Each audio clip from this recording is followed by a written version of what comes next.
안녕하십니까. 꼭 군대 온 것 같지요? 여자들도 군대 한번 와봐야 합니다. 그죠?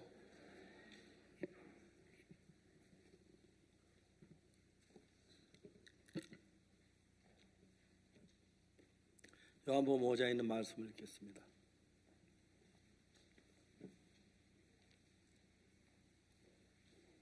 요한복음 5장 1절입니다.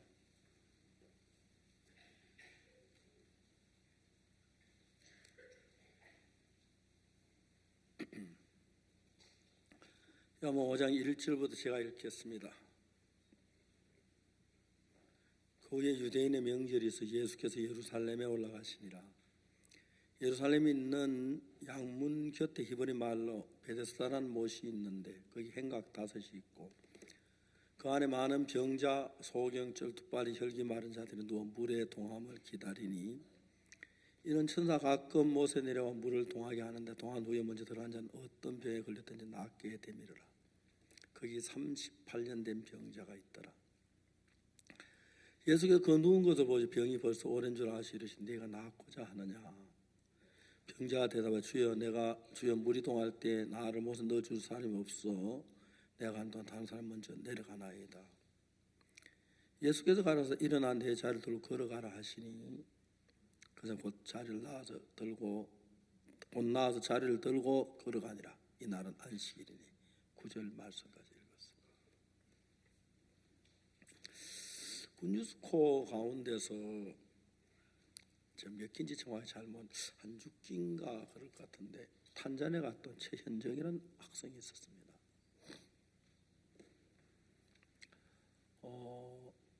그 학생은 어머니가 20대 초반에 뇌신경의 장애로 시력을 잃어버렸어요. 그러니까 갑자기 그 어머니 보면 눈은 정상인데요. 다 보고 하는데 눈에서 빛을 받아 뇌신경으로 쳤는데 뇌신경이 죽어서 그걸 읽질 못하니까 허감이 되는 거예요. 완전히 암흑으로 꽉 찼어요. 그 어머니가 20대 초반에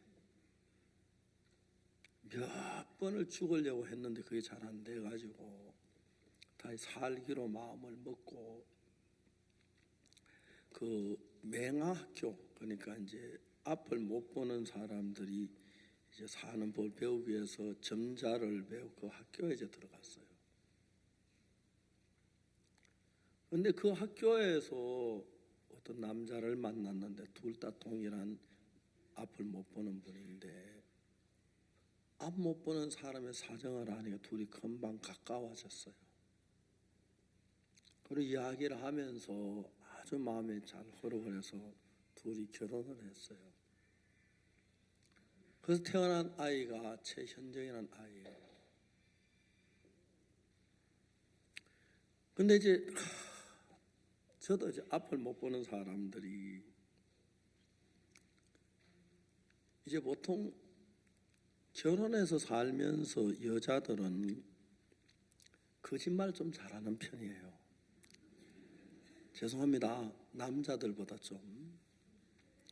남자는 별로 말을 많이 안 해. 거짓말을 더 적게 하는지 그건 잘 모르겠지만 여자들이 그 이혼하게 되는 경우를 이제 막 저들은 분석하고 그렇게 하는데 이혼할 때 이제 가장 큰 문제는 아내하고 남편 사이에 마음의 문제가 일어날 때 남편이나 아내가 자기 상대방의 남편이나 아내에게 불신하는 마음이 있으면 이혼을 조장하는 가장 큰 문제가 그거예요. 그런데 이제 여자들이 뭐 별거 아닌 문제로 가지고 결혼 생활하다 보면 뭐 좀 잘못했을 때 솔직하게 내가 잘못했다 이야기는 그건 굉장히 용기도 필요하지만 아주 중요하고 좋은 거예요. 근데 여자들은 이제 주로 뭐 큰 거짓말은 아닌데 어려운 상황에 거짓말 쓱쓱쓱 넘어가는 여자들이 있어요. 뭐 거짓말 별로 큰 거 덜통이 나도 별 문제가 안 되는 건데 그렇게 이제 거짓말을 하게 되면 어떤 현상이 나냐면 남편이 하루 지나고 이틀 지나고 하면 뭔지 모르지만 아내가 나를 속이고 있다는 걸 느껴요. 남편이 뭔지 모르지만 아내가 나를 속이고 있다고 하는 사실을 느끼게 되면 조그마한 불행함이 있어도 남편이 아내를 못 믿기 때문에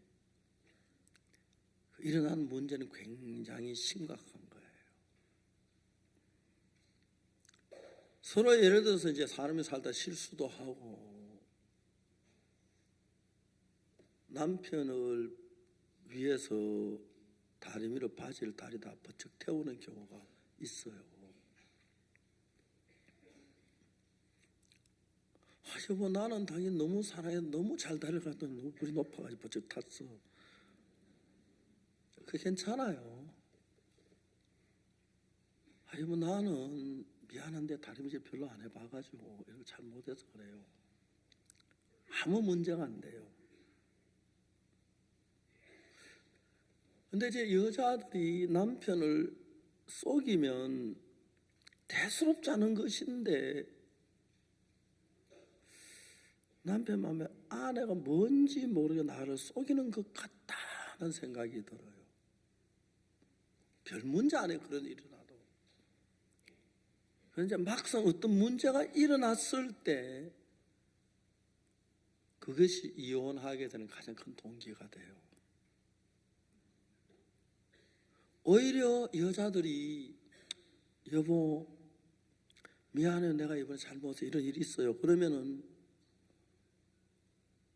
남자는 먼저 내 안에 이런 것도 그냥 한번 넘어갈 수 있는 건데 솔직하게 이야기하네.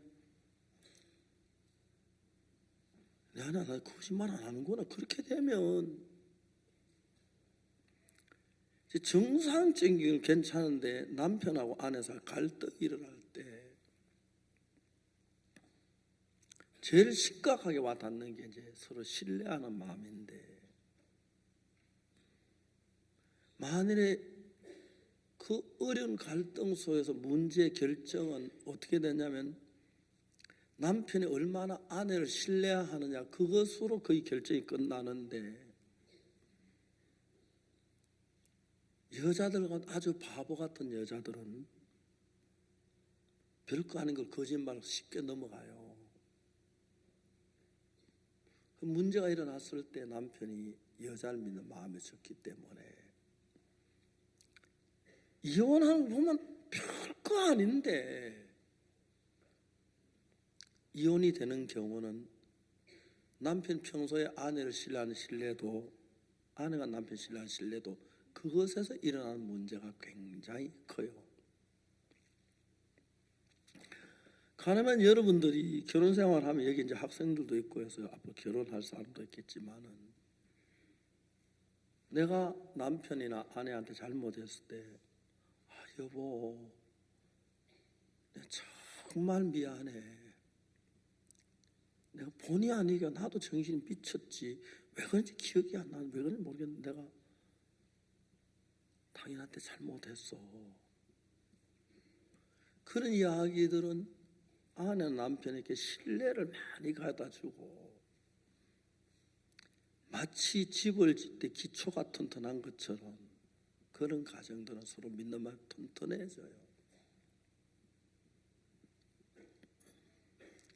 이제 우리는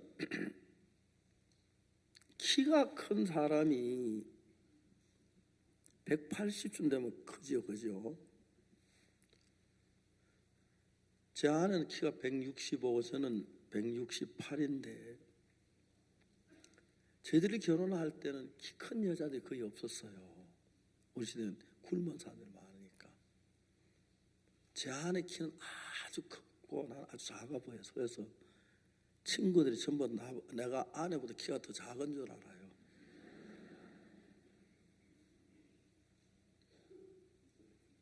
현재 168인데 1.5cm 좀 늙어서 줄어든 것 같아요. 아마 지금 좀 168도 안 될 것, 조금 이제 늙으면 줄어들거든요. 왜냐하면 방어 면적을 줄여야 하니까.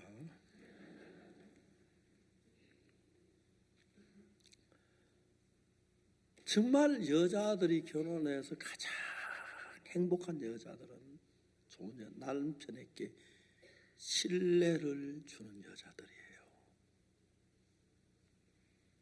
그래서 여자들이 꼭 예수를 안 믿어도 진실하게 잘못한 거 솔직히 인정하고, 여보 내가 오늘은 제정신이 아닌 것 같아요. 내가 이걸 정말 잘못했어요.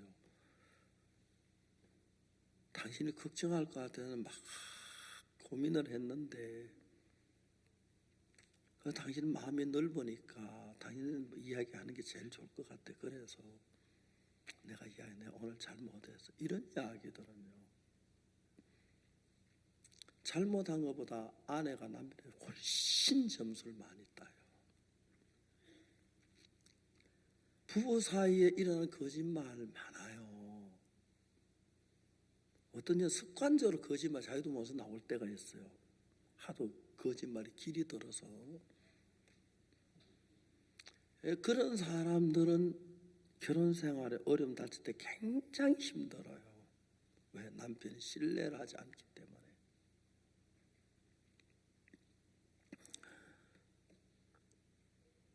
현정이란 아버지가 앞을 못 보고 어머니가 앞을 못 보는데, 너무너무 안타까운 것은 앞을 눈으로 볼 수 있는 사람들은 사건들을 더듬어 가서 보면 이건 아내가 잘못했고 확인할 수가 있는데, 없으니까 의혹이 더 커요. 앞을 볼 수 있으면 가서 확인해 볼 수 있고 물어볼 수도, 그런데 그러니까 앞을 못 보는 부부가 불신했을 때 거의 약이 없어요. 이런 걸 미리 아는 사람들은 앞을 못 보는 남편하고 살면 결혼에 어차피 살 바에야 남편만 조금만한 의혹을 안 주려고 해야 돼요. 남편 누가 뭐라 그래도 내 아내는 다른 건 몰라도 그렇진 않아. 이렇게 아내를 믿는 마음을 갖게 되는 게 굉장히 중요해요.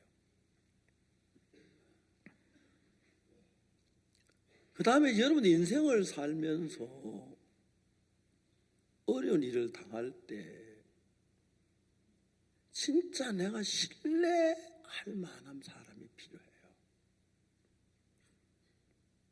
전 교도소에서 많은 재소자들을 가르쳤는데, 재소자들이 죄를 범한 죄를 가지고 이제 벌을 받기 재판에 회부됐을 때 다 이야기하지 않아요. 자기에게 유리한 부분, 될 수 있는 그런 부분을 이야기하고 불리한 부분은 숨겨요. 아마 여러분들도 그렇게 될는지 몰라요. 재판 밖에도 그렇게 흘러가겠지, 그죠? 근데 사람이 너무너무 재밌는 것이, 그래서 교도소는 재소자들은 아무도 모르는 비밀을 가지고 있어요. 범죄에 대한 비밀, 법정에서 얘기 안 한 비밀. 그러니까 이제 사람들이 또 어떤 심리가 있느냐면은, 아무도 모르는 걸 자기 혼자 아는 게 있으면 그걸 이야기하고 싶어 해요. 제가 교도소에 다닐 때 교도 재소자들이 제가 목사고 하니까 이야기할 대상을 나를 선택하는 경우가 굉장히 많아요. 저는 참 많은 재소자들이 자기 범죄하니까 아무 하지 못했던 비밀을 이야기 들었어요. 현정이 엄마 아빠가 앞을 못 보니까 잘못된 생각 하나가 들어왔는데 그걸 해결할 방법을 자꾸 생각하면 할수록 마음 안에 문제는 커지지요. 잘 가서 앞을 보고 그걸 확인해 보면 정말 좋은데 그게 안 되니까 그래서 이혼이 됐어요. 너무 슬픈 것이요.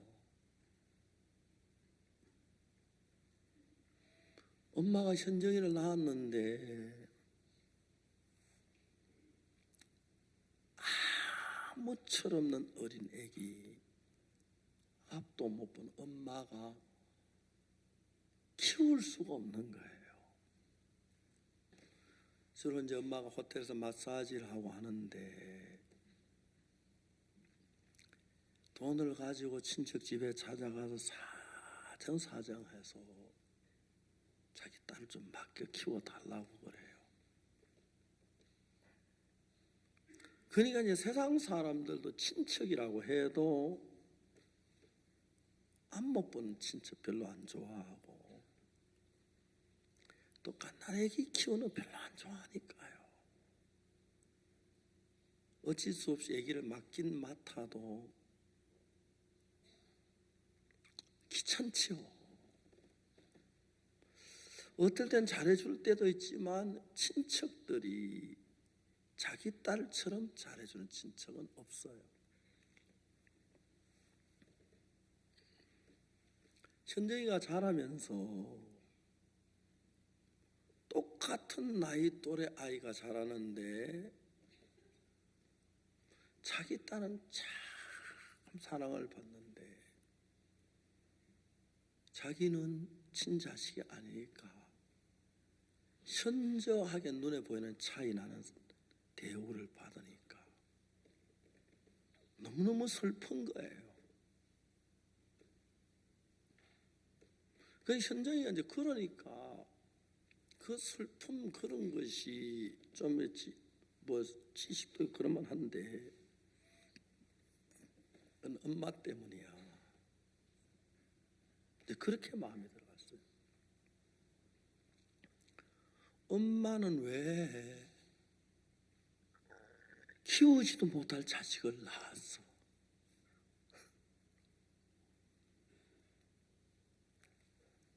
그런 질문하는 사람들이 많죠. 제가 홍콩에 가서 CLF는 한 목사님들 한 1000명쯤 모인 데서 제가 강의를 했어요. 그런데 이제 질문 시간에 어떤 여자 목사님이 나를 보고 하나님이 우리 죄 지을 거 알면서 왜 우리를 만들었냐고 묻더라고요.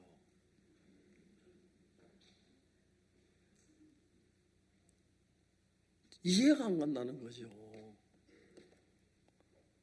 그래서 목사님은 아기가 몇을 낳았냐? 2를 낳았다 하더라고요. 목사님은 아기 죄 지을 거 알면서 왜 2이나 낳았어요? 그 장면 폭소가 다 웃었어요. 그 목사님도 웃고. 쉽게 우리는 그렇게 말할 수 있어요. 그러나 실제로 말 안 되는 소리 많이 해야지, 그죠? 현정이는 이제 자라면서 엄마가 밤잠 안 자고 안마해서 모은 돈을 이런저런 이유로 뺏어가지고 술 마시고 즐기고 그런저런 방탕한 삶을 살았어요.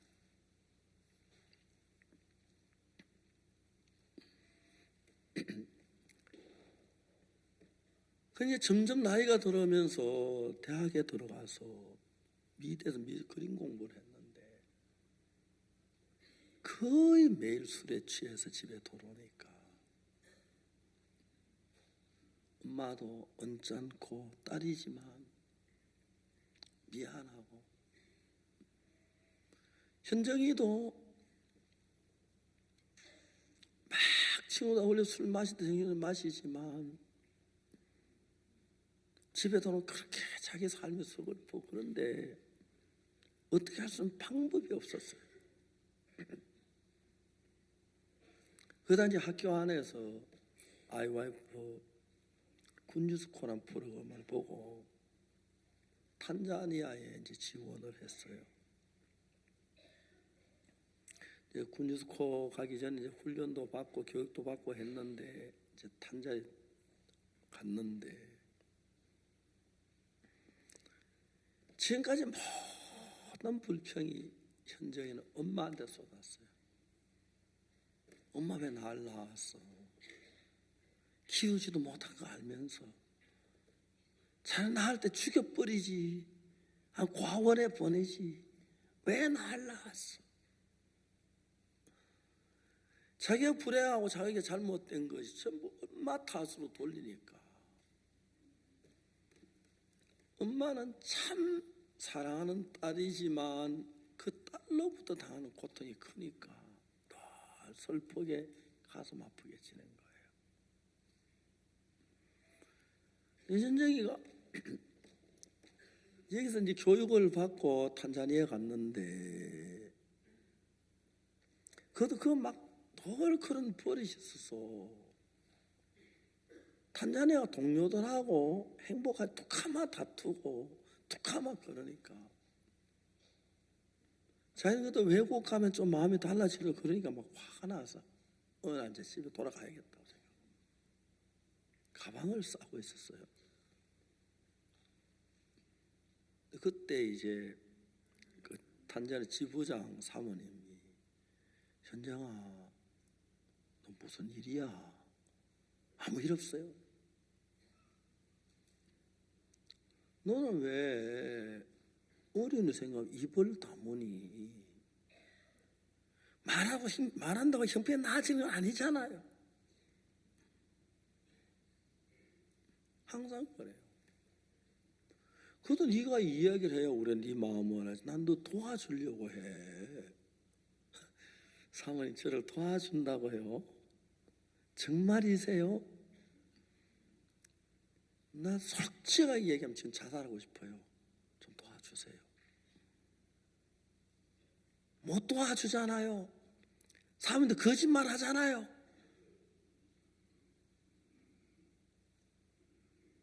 항상 이제 사람은 그런 식이었었어요.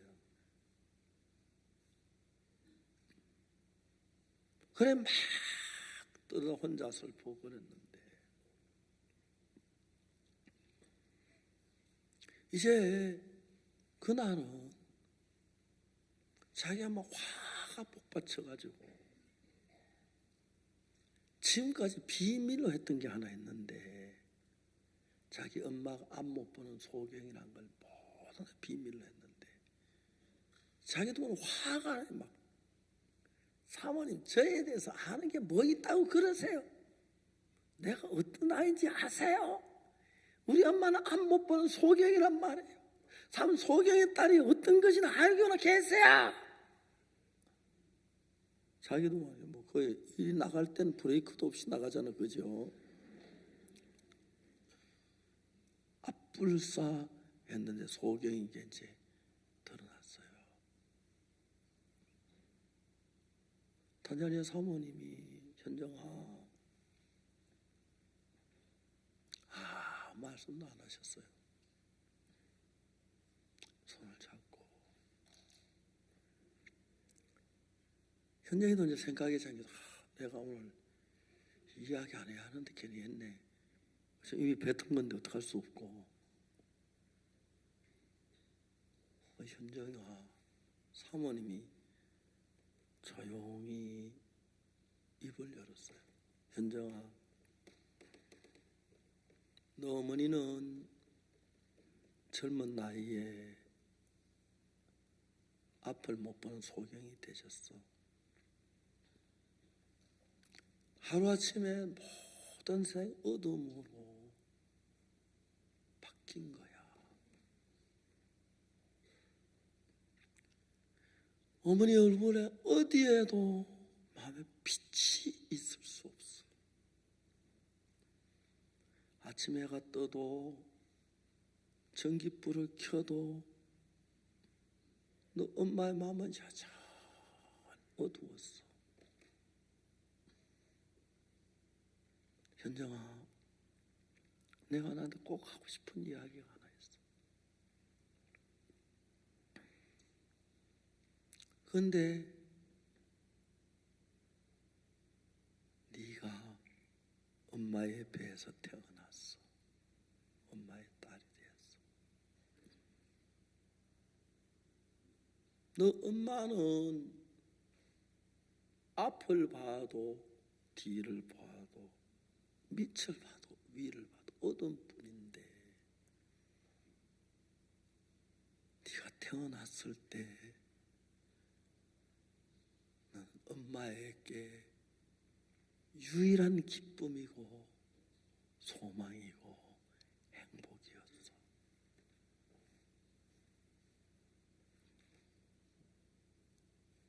그런 네가 엄마에게 불평하고 원망하고 왜 엄마 나를 낳았어? 낳을 때 차라리 죽여버리든지 과원에 넣든지 하지. 키울 자신 없어 왜 낳은 거야?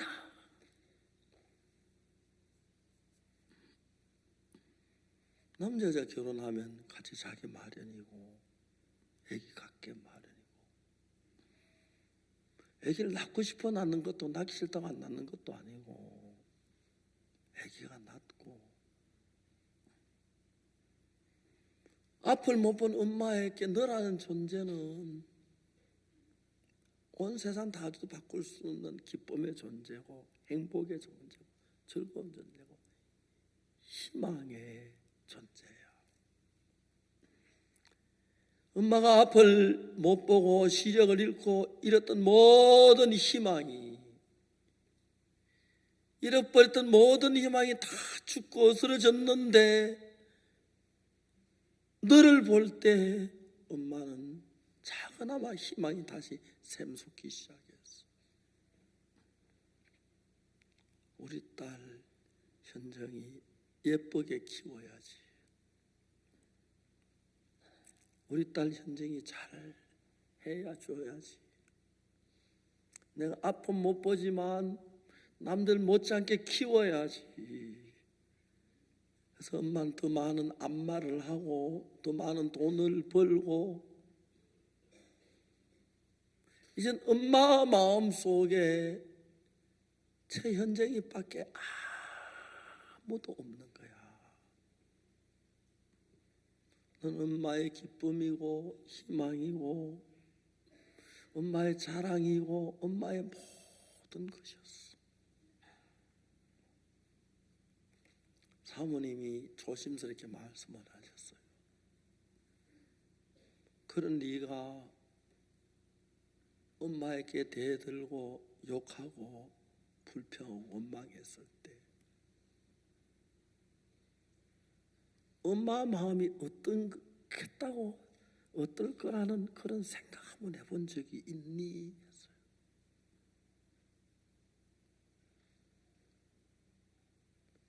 현정이는 그 이야기 듣고 충격을 받았어요. 한 번도 엄마 마음에 대해 생각해 본 적이 없어요. 내가 이래 불행한 거는 엄마 없이 남의 집에 떠돌아다니면서 천대받고 살기엔 엄마 때문이야. 엄마가 앞을 못 보기 때문이야. 엄마는 앞을 못 보고 키울 자신 왜 나를 낳았지? 왜 나를 고통스럽게 했지? 이건 전부 엄마 때문이야. 마음이 그쪽으로 막 달려갔었는데 21살이 될 때까지 어느 날 처음으로 사모님 이야기 들으면서 엄마가 나 때문에 가슴이 아팠겠구나.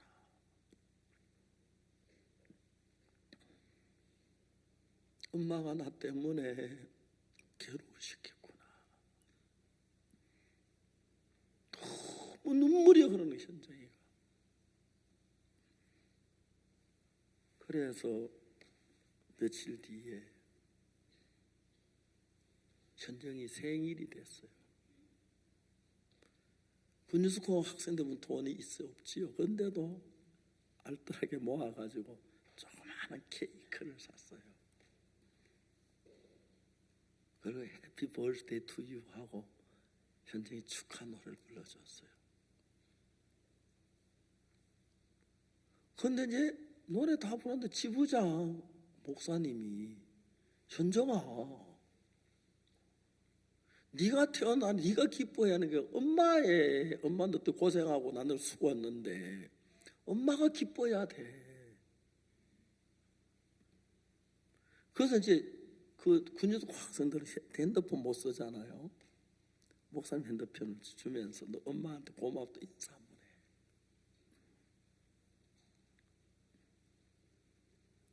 현재 늘 엄마에게 불편스러운 마음, 엄마 때문에 난 고생해, 엄마 때문에 멸시, 나는 엄마 때문에 젊음을 다 고통 속에 살아서 막 꽉 차 있는데 그날 처음으로 엄마가 얼마나 마음이 아팠었을까. 내가 엄마 욕을 하고 내가 돈 엄마에게 뜯어다가 막 술만 마시고 술 취해 왔을 때 엄마 마음이 막 너무 부끄러운 거예요. 신호가 두 번째 갔을 때 엄마가 전화를 받았어요. 엄마 나 현정이니? 잘 있었어? 밥은 잘 먹고 아픈 데는 없고? 그 얘기가 현정이 막 눈물이 흐르니까 엄마가 날 이렇게 사랑하시는데. 현정이가 엄마한테 입을 열었어요. 엄마, 왜? 무엇인가 얘기를 하려고 하는데 막 복받쳐 말이 잘 안 되는 거예요.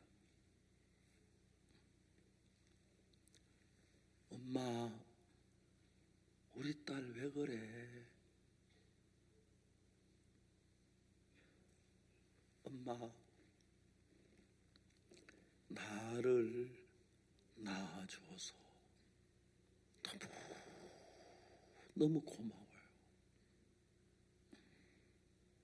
딸을 낳고 21년 만에 처음 딸이 고마워. 엄마가 막 우시는 거예요. 엄마, 울지 마. 내가 너무 잘못했어, 엄마. 엄마, 내가 너무 잘못했어. 난 엄마가 있어서 너무 행복해, 엄마. 내가 너무 잘못했어, 엄마. 내가 엄마가 없었으면 어떻게 살까? 생각하면도 가슴이 떨려. 엄마가 딸을 놓고 늘 딸에게 요거도 먹고 막 밖에 툭 하면 술 마시고 막 횡패 부리거리다가 엄마가 막 소리를 내서 울었어요. 그리고 이제 그 집이 아주 하나가 되고 가까웠었어요.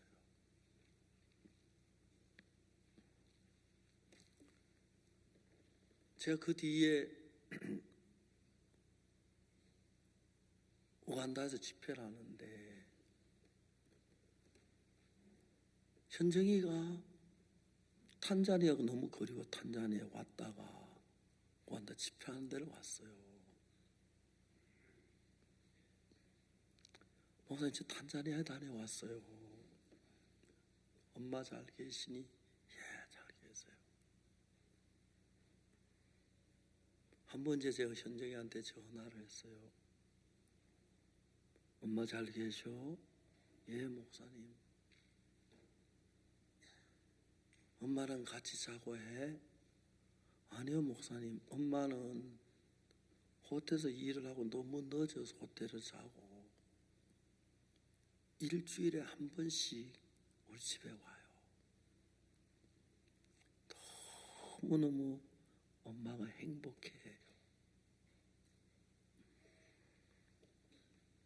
사람들이 여러분의 마음에 있는 이야기 아무에게나 다 할 수가 없잖아요. 어떤 이야기든지 마음 있는 이야기, 슬픈 이야기든지 기쁜 나눌 수 있고 마음이 흐를 수 있다면 그건 너무너무 행복한 거예요. 또 이제 어떤 일이 있느냐 하면은 내가 볼 때 사실이 아닌 것처럼 보이지만 저분은 믿을 만한 분이니까 그분이 그렇게 하셨다면 사실이 맞아. 그렇게 받아들이는 그런 이제 마음의 세계 믿을 만한 사람이 있다면 여러분들의 마음에 쉼이 오고 특히 건전한 사고를 많이 만들어낼 수가 있어요. 그리고 행복하다고 말할 수가 있어요. 많은 젊은이들이 그냥 같은 형편 속에서 필요해서 같이 이웃들 살곤 해도 마음의 기쁨을 같이 나누거나 마음의 아픔을 같이 나눌 수 있는 사람은 너무너무 적어요. 정말 많지가 않아요.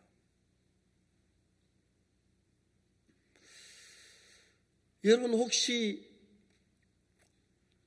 지금 말이 안 되는 이야기라고 할지라도 이 친구는 거짓말 안 하니까 저 말이 참일 거야, 그렇게 믿을 수 있는 친구들이 있다면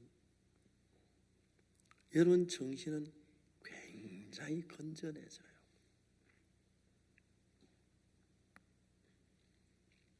성경을 읽어볼 때 성경 속 기적적인 역사가 많이 일어나는데 오늘 읽은 이 말씀처럼 예수님 베데스다 연못가에 38년 된 병자를 만났어요. 이 병자는 처음에 부모님도 있었고 동생도 있었고 그랬어요. 무슨 일이 뭐지만 다리를 쓰질 못해서 다리에 힘이 없어서 아버지 이 아들의 다리를 고쳐주려고 얻고 병원을 전전하고 이리 왔다 막 다 다니다가 아버지가 자기 아들이 다리를 못 쓰는 병이 된 걸 아버지가 너무 슬퍼서 돈이 아무리 들어도 우리 아들 다리는 고쳐줘야지, 아무리 힘든 일을 우리 아들을 고쳐줘야지 그런 마음으로 아들을 이곳저곳 다니면서 했지만 아들이 다리가 낫지를 못했고 더 안타까운 건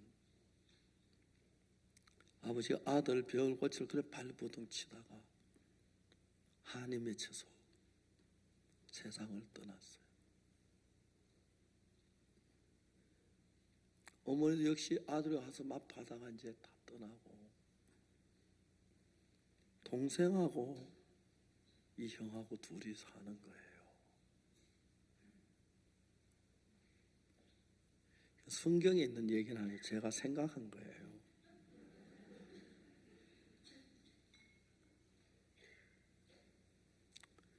동생 부지런히 일을 해서 돈을 벌어서 형을 봉양하는데 동생이 너무너무 고마운 거예요. 어느 날 동생이 형에게 막 형 할 이야기가 있어.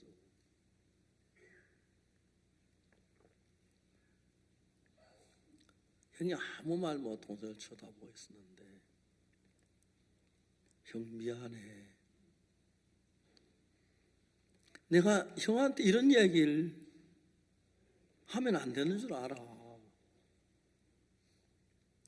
나도 참았어. 오늘은 좀 이야기를 해야겠어. 왜 형은 안 죽는 거야?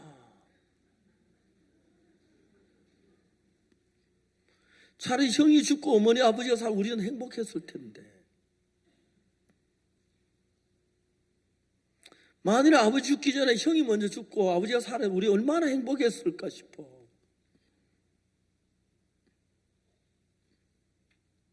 형 때문에 아버지도 죽고 어머니도 죽고 이제 형이 내 차지가 됐어. 형 미안해. 그렇지만 내가 이야기를 했어. 나는 솔직하게 형이 죽었으면 좋겠어. 우리 집은 전부 형 때문에 불행해진 거 아니야? 아버지 형 고치려고 하다 세상 떠나시고 어머니도 그렇게 떠나시고 이제 내 차례가 나도 형을 위해 이러다 죽을 거야. 형 들어봐. 아버지는 형을 위해 죽는 게 당연하고 생각하는지 모르고 어머니 그래 나는 좀 달라. 난 형 때문에 내가 죽고 싶지 않아. 차라리 형이 죽었으면 좋겠어.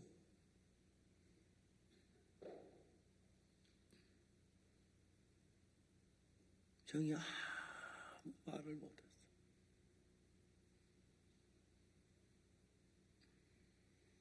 동생아, 네 말이 맞아. 우리 집에 내가 죽고 아버지가 살고 어머니가 살고 너도 행복하고 복됐을 텐데 아버지 어머니 세상 떠나면 이제 내가 네 짐이 되었어. 네 말이 맞아. 동생아, 내가 너한테 미안한 말 한마디 할게. 난 네가 그러기 전에 죽고 싶었어. 몸이 이러니까 내가 자살도 할 수 없고 그래서 이제 마지못해 사는데 나 때문에 고생하는 너를 보고 내가 무슨 생각을 한지 알아? 차라리 내가 죽고 동생이라도 우리 집은 행복해야 하니까 좋은 직장 가지고 좋은 예쁜 아내 맞아서 아들 딸 넣고 너만이라도 행복해야 돼. 나 때문에 그게 안 되잖아.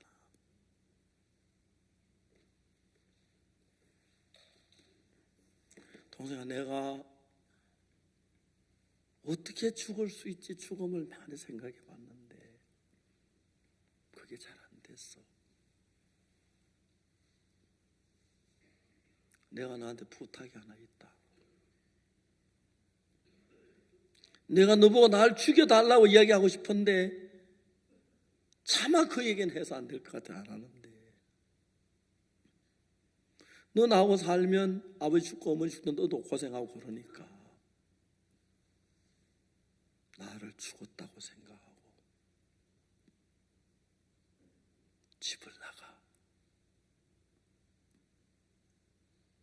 뒤를 돌아보지도 말고 날 죽었다고 해서 그냥 나가. 그래서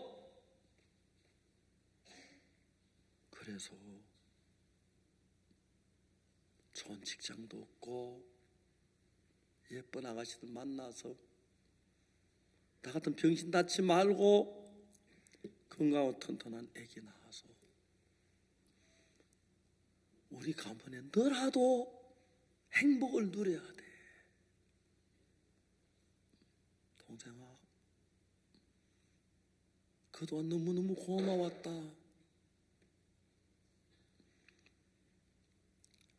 이제 네가 나가야 돼. 내가 생각지 마라. 나가. 너라도 행복해야 돼. 나오고 있으면 너 결국 나처럼 비참하게 해줘. 행복해. 나가. 알았어 형.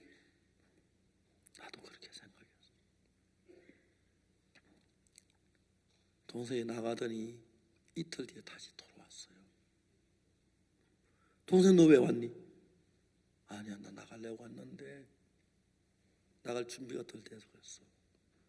형 여기 쌀 이만큼 있고 여기 물 있고 반찬 있고 그리고 이 돈 내가 가진 거 전부 다야. 이거 주러 왔어. 그러나 나갈게.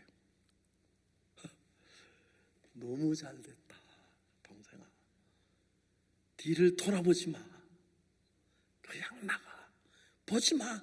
절대 고개 들어. 그냥 나가.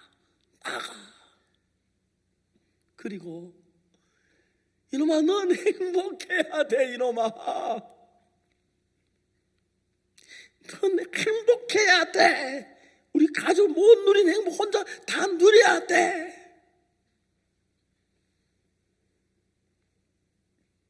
알았어 형. 나갈게. 야 웃으면 나가 임마. 웃을게. 허허허허. 형 잘 있어.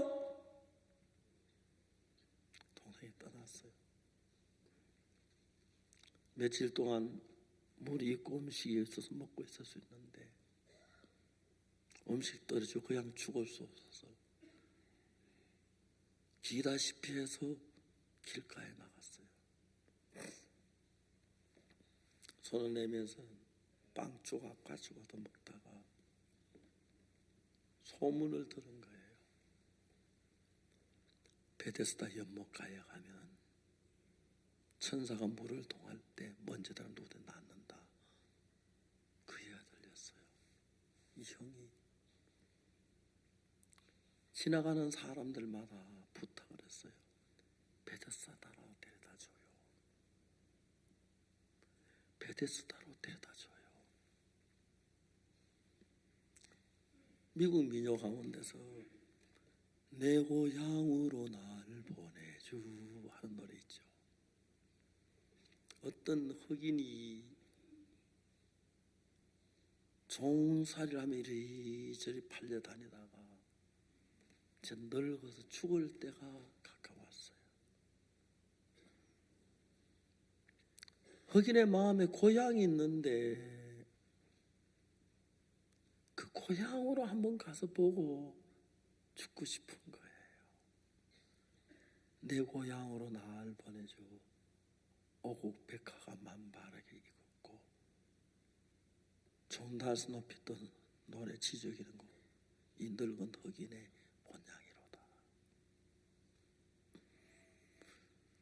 이제 이 형은 베데스다로 날 보내주. 사람 만나는 사람 베데스다로. 천사가 물을 통할 때 혹시 내가 먼저 들어가면 나을는지 몰라. 그래서 동네 사람들이 소원해서 리아카 같은데 뭐 가만히 깔고 태워서 베데스다로 보내준 거예요. 베데스다 연못가에 와서 어디다 내드릴까요? 연못까지 오기 전에는 그도 베데스다에 가서 남들 잠잘 때 물이 동안 내가 먼저 들어갈 수 있어. 혹시 나을는지 몰라 그런 기대를 가졌는데 와보니까 전혀 다른 거예요. 연못가에 가까운 사람들은 가까운 자리에는 다 가족들과 함께 병자들이 누워서 기다리고 있고 어떤 아예 물에 발을 담그고 있는 사람 먼저 들어 낫는다고 그러니까 그런데 자기는 천사 물을 통하는 걸 보고 또 혼자 들어갈 수가 없으니까 연못가에 두고 봐야 굶어 죽을 것 같아. 한쪽 길가에 와서 손을 벌리면서 지나가는 사람들에게 구걸을 했어요. 그래서 소대변 처리를 어떻게 했는지 목이 마를 때 어떻게 했는지 모르지만 그래서 비참하게 하루하루를 살고 있었어요. 한 번씩 동생을 생각해 보기도 하고, 지나가는 동생 같은 날 보면 한 번 더 돌아보기도 하고 하지만, 아니야, 동생은 내가 이제야 동생이 행복해. 그렇게 이제 죽지 못해서 하루하루 산 거예요. 그리고 어느 날 이 병자가 예수님을 만나지요. 많은 병자가 있는데 예수님은 이 병자 가까이 다가왔어요. 이거 낫기를 원하느냐? 병자가 보니까 예수님이신데, 주여 물이 동할 때에 나를 못에 넣어줄 사람은 내가 가는 동안에 다른 사람이 먼저 내려갑니다.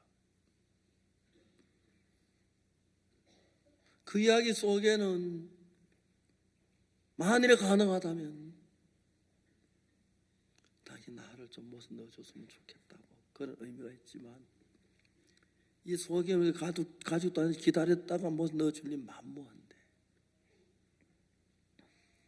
그래도 손끝만한 기대를 가지고 주여 물이 동할 때 나를 못에 넣어줄 사람이 없어, 내가 다른 사람 먼저 내려가나이다. 그 이야기하는 건 혹시 이분이 선을 베풀어 자기를 다 남들이 잠들었을 때 못에 넣어줘 나아가는 막 그런 꿈을 꾸면서 이야기를 했는데,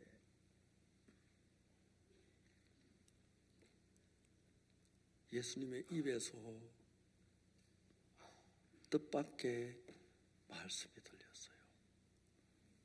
일어나 내 자리를 들고 걸어가라.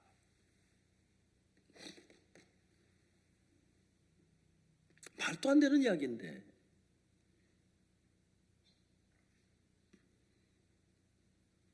예수님 왜 그 말씀을 하셨느냐 하면, 예수는 그 병자에게 역사해서 예수 말씀을 듣고 그대로 일어나 자리를 들고 걸어가면 걸어갈 수가 있기 때문에 그 말씀을 하신 거예요.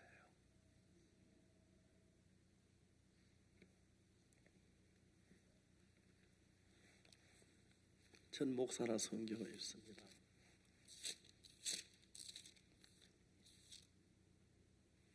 이게 어떻게 가능하지?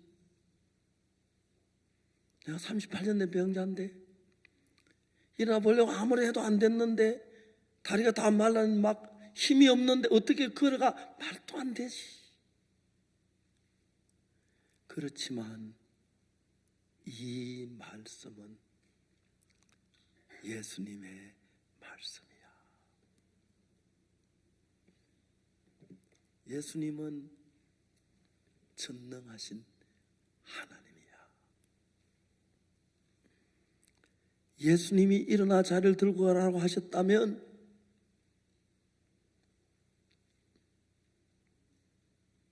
내가 아무리 병신이나 걸어갈 수가 있어. 저는 오늘 아침에 왜 이런 얘기를 여러분에게 하느냐 하면은, 1962년 10월 7일 날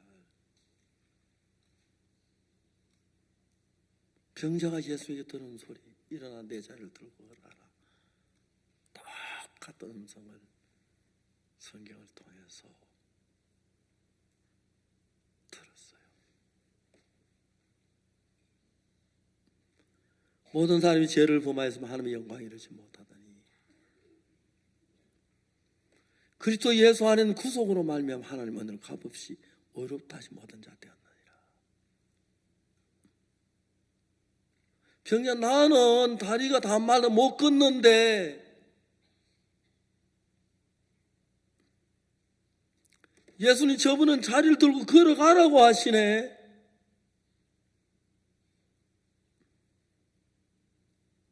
아니야, 나는 못 걸어가. 난 정말 걸어보려고 애를 썼어. 그래서 안 됐어. 못 걸어가는 게 맞아. 말도 안 돼. 아닌데 저분은 하나님이신데, 저분이 걸어가라 하면 걸어갈 수 있는 건데, 병자 마음에 잠시 동안 갈등이 일어났다가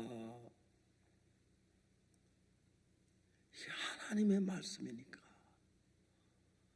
하나님이 걸어가라고 하시면 걸어갈 수가 있겠구나. 걸어간 거예요. 놀랍게 다리에 힘을 얻고 걸을 수가 있었어요. 제가 똑같았어요. 나는 더러운 죄를 지었어요. 도둑질도 많이 하고 거짓말 헤아릴 없이 많아졌고, 난 누구보다 죄가 많았어요. 난 교회를 다녔지만 지어가도 내가 제일 아름먹어 갈 것 같고 제일 악한 인간이 그랬어요.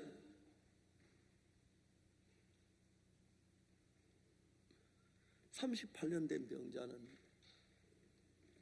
제가 걸어가려고 애를 썼고 발버둥을 쳤고, 아버지 자기 낳게 해주려고 어머니 그랬고 형이 동생이 그래도 발버둥을 쳐도 한 발짝 걷지 못하고 쓰러진 나였는데,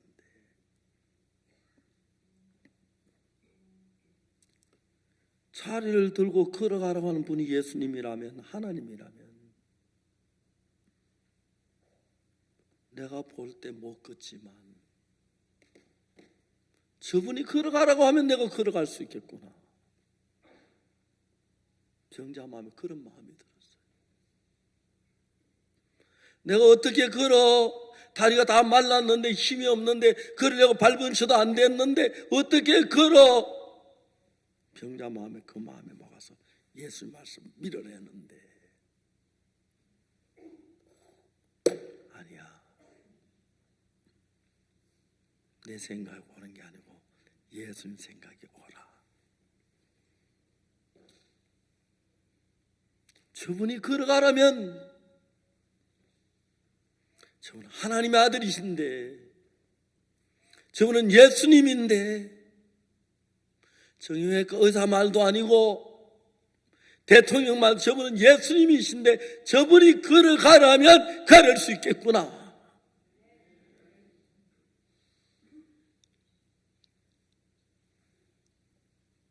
자리를 들고 걸어가려고 무릎을 꿇고 손으로 땅을 치고 일어서 봤어요. 세상에, 내가 일어나 서 있네.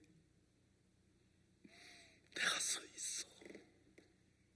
내가 섰어. 내가 두 발로 섰단 말이야. 이제 걸어가라고 하셨지. 자리를 들고 걸어가지는 거, 제발 이 꿈이 아니기를, 꿈이 아니기를. 똑같은 일이 저에게 일어났어요. 그리스도 예수 안에는 구속으로 말미암아 하나님의 은혜로 값없이 의롭다 하심 얻은 자 되었느니라. 분명히 나는 더러운 죄인인데 말할 수 많은 죄를 지었고 다 기억도 못하고 다 고백도 할 수 많은, 수없이 많은 죄를 지었는데 저분은 나를 보고 어렵다고 하시네. 저분은 나를 보고 죄를 씻었다고 하시네. 저분 예수 나를 보고 거룩하다고 하시네. 그러면 예수님 말이 맞아. 나 거룩한 거야. 나 의로워.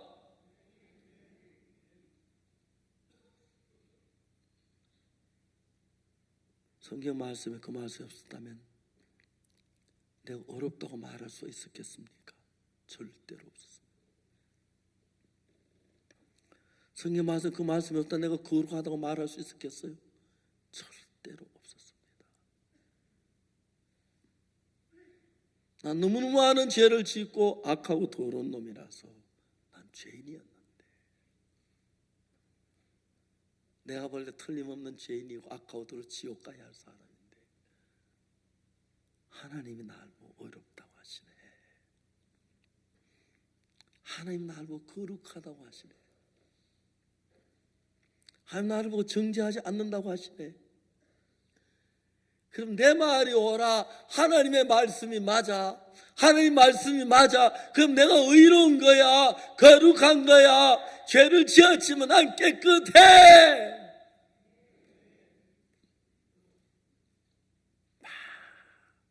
속에서 그런 소리가 확 나기 시작했습니다. 이 땅에 수많은 사람들이 있지만 다 자기 생각을 가지고 삽니다. 그러나 그들 가운데 어떤 사람은 자기 생각을 버리고 성경 말씀을 읽고 예수님의 말씀과 마음을 같이 합니다. 그는 그 마음 안에 예수님의 말씀이 들어와서 의롭다는 믿음을 만들고 능력을 만들고 역사를 하고 기쁨을 주시고 행복을 주시고 세상 뭘 주고도 바꿀 수 없는 사랑, 은혜 속에 우리가 잠기게 되는 겁니다. 좋은 아파트가 없어도, 좋은 차가 아니라도, 정말 좋은 옷을 못 입어도, 좋은 요리를 못 먹어도 그 말씀 한마디, 그리스도 예수 안에는 구속으로 말미암아 하나님의 은혜로 값없이 의롭다 하심을 얻은 자가 됐다. 그 사람이 바로 박옥수야. 그 사람이 바로 조규윤이고 김진성이고 그 사람이 바로 우리야. 우리를 하나님이 그렇게 말씀하셨어. 하나님은 의롭다고 하셨어. 이 더러운 죄인을.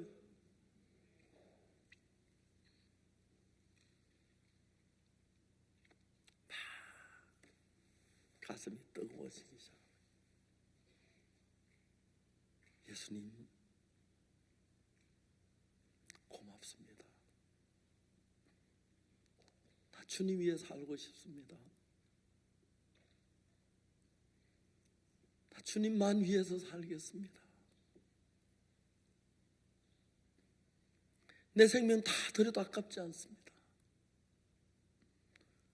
욕 좀 얻어먹으면 어떻습니까? 주님 나를 어렵다고 하셨는데 좀 힘들면 어떻습니까?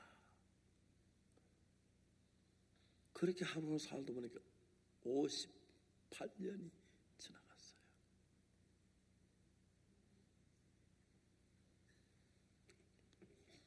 우리 신현종 목사님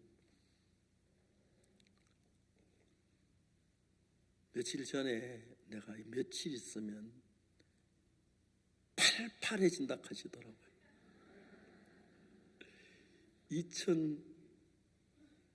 2020년 되시는 날에 신현종 목사님이 88이시니까 팔팔해진다.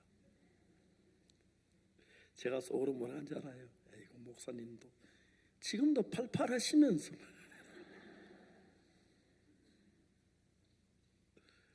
저는 목사로 있어가지고 젊을 때부터 어른 노릇을 해가지고 저거 나이 많은 분이 있으면 그렇게 좋아요. 제 아버지도 세상 떠나시고 형님도 떠나고 그런데 신 목사님이 형님처럼 아버지처럼 곁에, 그냥 곁에만 내 마음이 편해요. 별다른 이야기 안 하지만 신 목사님하고 비교할 수 없는 귀한 예수님 내 곁에 계시고 내 마음에 계십니다. 그 마음이 내 마음에 예수님 마음이 되게 전해지면서 예수님 마음으로 살고 예수님 안에 있는 희망, 예수님 안에 있는 거룩함, 예수님 마음 안의 사랑 속에 날마다 행복하게 거할 수가 있습니다. 예수님은 38년 된 병자만 아니라 누구보다 자리를 걸어가라 하셨고, 어떤 불가능한 가운데 있는 우리 어렵다고 하셨고 거룩하다고 하셨고 말씀을 하셨습니다. 그 믿는 겁니다. 내 마음에 들어서 믿는 게 아니고 예수님의 말씀이기 때문에 믿습니다. 그래서 예수님의 거룩함이 내 거룩함이 되고 예수님의 의가 내 의가 되고 예수님의 지혜가 내 지혜가 되고 예수님의 사랑이 내 사랑이 됐습니다. 저는 58년 동안 눈 깜짝할 새 지나간 것 같아요. 이제 나이 들었는데 저 늙어가고 있는 걸 느끼는데, 늙어간다는 건 주님 곁에 갈 날이 가깝다는 이야기인데 행복하고요. 오늘 아침 여러분에게 얘기하고 싶은 것은 여러분이 누구든지 간에 38년 된 병자 보고 걸어가라고 하신 것처럼 여러분 보고 암만 어렵도 걸어가라고 하신다면 병이 있다고 주저하지 걸어보십시오. 예수님 여러분 우리에게 어렵다고 하셨다면 나도 어렵다라고 말하십시오. 그럼 예수님의 한 마음이 되어서 제 남은 생애를 예수님의 마음으로 산다면 더 영광스럽고 복된 삶이 될 줄 믿습니다. 기도하겠습니다.